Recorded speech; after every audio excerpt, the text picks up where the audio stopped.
తెలంగాణ ఆడబిడ్డలకు ఎంతో ఇష్టమైన పూల పండుగ బతుకమ్మ సంబరం రానే వచ్చింది. 9 రోజుల పాటు మహిళలంతా కలిసి తీరొక్క పూలతో బతుకమ్మను పేర్చి ఆ బతుకమ్మనే గౌరమ్మగా కొలిచే సంప్రదాయానికి రాష్ట్రమంతా వేదికైంది. ప్రతి పల్లెలో, ప్రతి వీధిలో, ప్రతి ఇంటిలో ఆడబిడ్డలు, అక్క చెల్లెళ్ళు, వదిన మరదళ్ళు, అత్తా కోడళ్ళు, చిన్న పెద్ద ఇలా అంతా ఏకమై బతుకమ్మను పేర్చుతున్నారు. కొత్త చీరలు, బంగారు నగలతో ఎంతో అందంగా ముస్తాబై బతుకమ్మను కొలుస్తూ సమాజాన్ని ఏకం చేసే పాటలు పాడుతూ రాష్ట్ర సంస్కృతిని భావితరాలకు మరోసారి తెలియచెప్పేందుకు సిద్ధమయ్యారు.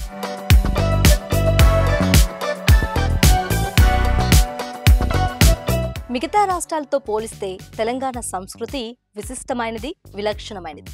ముఖ్యంగా తెలంగాణ ప్రజలు జరుపుకునే పండుగలు సామాజిక, కుటుంబ సంబంధాలకు ప్రతీకగా ఉంటాయి. ప్రకృతితో ఆత్మీయంగా పెనవేసుకునే ఆ పండుగల్లో బతుకమ్మ ప్రధానమైంది. తెలంగాణ సంస్కృతి సంప్రదాయాలకు ప్రతీకగా ప్రకృతిని సైతం దైవంగా పూజించే అరుదైన అద్భుతమైన పూల సంబరం ఈ పండుగ.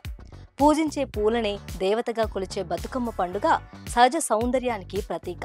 ఈ పండుగ పూల పండుగే కాదు, ఆటపాటల పండుగ, ఆనందాల పండుగ.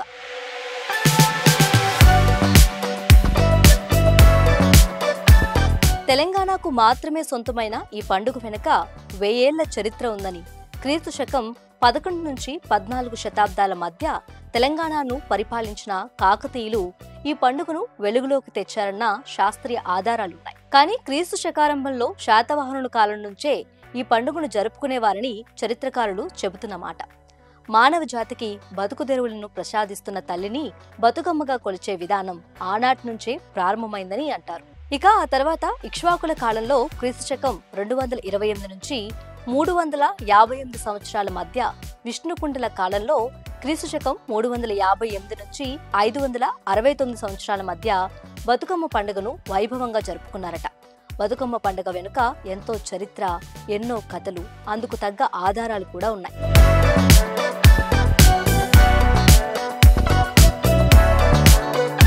5వ శతాబ్దం చివరిలో చోళ దేశాన్ని పాలిస్తున్న ధర్మాంగుడు, సత్యవతి అనే రాజదంపతులకు 100 మంది పుత్రులు పుట్టి చనిపోగా లక్ష్మీదేవి వారికి బిడ్డగా పుట్టి బతుకగా ఆమెను బతుకు అంటూ ప్రజలు బతుకమ్మను చేసి ఊరూరా కొలిచారని, ఆ తర్వాత అందరి సంతానాలు, పాడి పంటలు చల్లగా బతకాలని బతుకమ్మలను చేసి వరాలను కోరుకోవటం ఆచారమైందని ఓ కథ. ఇందుకు తగిన ఆధారాలు జగిత్యాల జిల్లాలోని ధర్మపురి, నందగిరిలో ఉన్నాయని అంటారు. బతుకమ్మ బతుకమ్మ ఉయ్యాలో, బంగారు బతుకమ్మ ఉయ్యాలో, ఆనాటి కాలాను ఉయ్యాలో, ధర్మాంగుడను రాజు ఉయ్యాలో, ఆ రాజు భార్య ఉయ్యాలో, అతి సత్యావతి అండ్రు ఉయ్యాలో అంటూ సాగే ఈ బతుకమ్మ పాట నాటి చరిత్రను తెలియజేస్తుంది.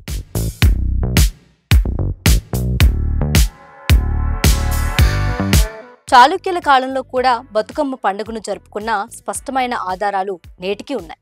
దక్షిణ కాశీగా పేరొందిన తెలంగాణలోని ప్రసిద్ధి పుణ్యక్షేత్రం వేములవాడ ఇందుకు సజీవ సాక్ష్యం. ఒకప్పుడు తెలంగాణ ప్రాంతాన్ని పరిపాలించిన రాష్ట్రకూట రాజుల వద్ద వేములవాడ కళ్యాణి చాళుక్యులు సామంతులుగా వ్యవహరించేవారు. ఈ క్రమంలో చోళులకు, రాష్ట్రకూటులకు మధ్య యుద్ధం జరిగినప్పుడు ఈ చాళుక్యులు రాష్ట్రకూటులకే మద్దతిచ్చారు. అయితే తర్వాతి కాలంలో క్రీస్తు శకం 973లో చివరి చాళుక్య రాజుగా తైలపాడు ఉన్నట్టు చరిత్ర చెబుతుంది. ప్రస్తుత తెలంగాణ ప్రాంతాన్ని ఆ తైలపాడు రాజే పరిపాలించాడట. తైలపాడు మరణం తర్వాత అతని కుమారుడు సత్యశ్రాయుడు రాజ్యాధికారాన్ని చేపట్టగా చోళరాజులు అతన్ని ఓడించి వేములవాడలోని ప్రసిద్ధమైన రాజరాజేశ్వరి ఆలయాన్ని కూల్చేసి అందులోని భారీ శివలింగాన్ని తమిళనాడులోని తంజావూరుకి తీసుకెళ్లారట.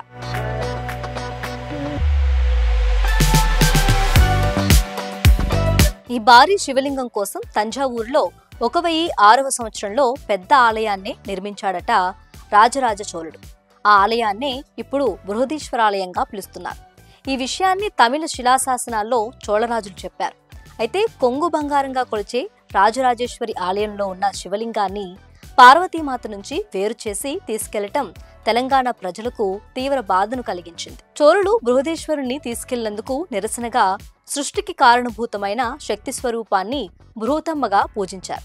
ఆ బృహదమ్మ నుంచి శివలింగాన్ని వేరు చేసినందుకు గాను తమ దుఃఖాన్ని చోళరాజులకు తెలుపుతూ మేరు పర్వతంలా పూలను పేర్చి బృహదమ్మను జరుపుకోవటం ప్రారంభించారు. అదే బృహతమ్మ తర్వాతి కాలంలో బతుకమ్మగా ప్రాచుర్యం పొందింది.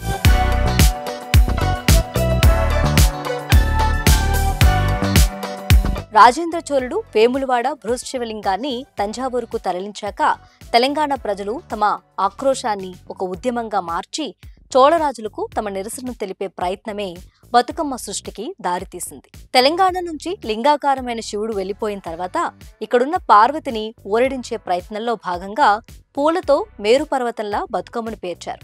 దానిపై పసుపు గౌరమ్మను రూపొందించి ఆశ్వయుజ మాసంలో 9 రోజుల పాటు ఆటపాటలతో పదే పదే తలుస్తూ చివరగా తిరిగి రమ్మంటూ నేలల్లో వదలటం ఒక పండుగగా మారింది. బహుశా దేశ చరిత్రలోనే మొట్టమొదటిసారిగా ఒక ఆకృత్యానికి, అన్యాయానికి అహింసాపూర్వక సత్యాగ్రహాలతో నిరసన తెలిపిన ఏకైక ప్రక్రియ బతుకమ్మ. ఉద్యమాల గడ్డ తెలంగాణ ప్రాంతంలో తొలి ఉద్యమం ఇదే అనొచ్చు. అలా 1000 ఏళ్ల నుంచి ప్రతి సంవత్సరం ఈ పండుగను జరుపుకుంటున్నారు. నిజాం నవాబుల కాలంలో అధికారుల దాష్టికానికి బలైపోయిన ఆడపిల్లల గుర్తుగా వాళ్ళను తలుచుకుంటూ ఇలాంటి కష్టం మరెవరికీ రాకుండా చూడమంటూ గౌరీదేవిని ఇలా బతుకమ్మగా పూజిస్తున్నారనేది చరిత్రకారులు చెబుతున్న ఇంకో కథనం.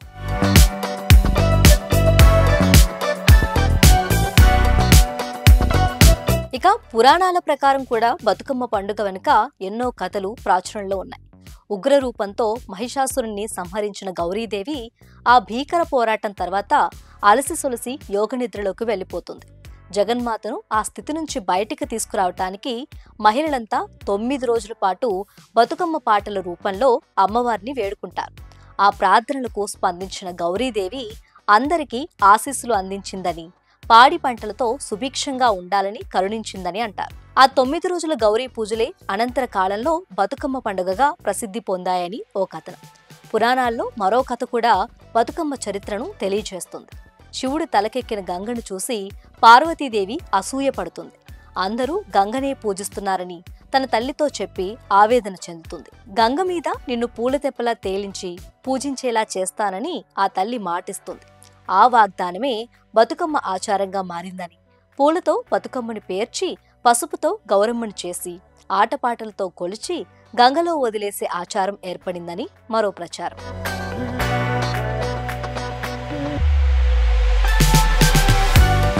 పల్లె జనాలు పాడుకునే జానపదాల్లో కూడా బతుకమ్మ పుట్టుక గురించి మరెన్నో కథలున్నాయి.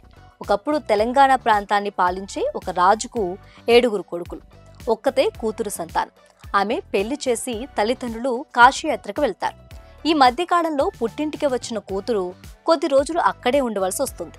అవి దసరా రోజులు కావటం, అనుకోకుండా పుట్టింటికి రావడంతో ఆమె దగ్గర పండుగకు సరిపడే చీరలు, నగలు లేవు. అందుకే పండుగకు పెట్టుకోవటానికి కాళ్ల కడియాలు, పట్టు చీర అడుగుతుంది. మొదట 6 వదినలు ఏవో కారణాలు చెప్పి తప్పించుకుంటారు. చివరి వదిన మాత్రం తీసుకున్న కడియాలు సొట్టపోయినా, చీర చినిగిపోయినా బాగుండదని హెచ్చరిస్తుంది. కానీ పండుగ సమయంలో ఆటలాడడంతో కడియాలు సొట్టపోయి వాటికి తగులుకొని చీర చిరిగిపోతుంది. భర్తతో కొట్లాడి సొంత అన్నతోనే ఆడపడుచును చంపిస్తుంది చిన్నవదిన. చివరకు ఆమె చనిపోయిన చోట అందమైన కొలను ఏర్పడుతుంది.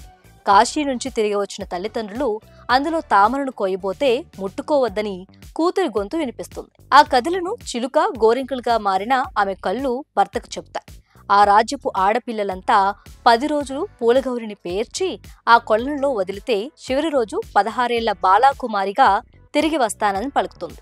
అలా దసరా పండుగ సమయంలో ఆడబిడ్డ బతికి వచ్చిన గుర్తుగా ఇప్పటికీ బతుకమ్మను పేర్చుకుంటున్నారని ప్రాచుర్యంలో ఉన్న ఒక కథ.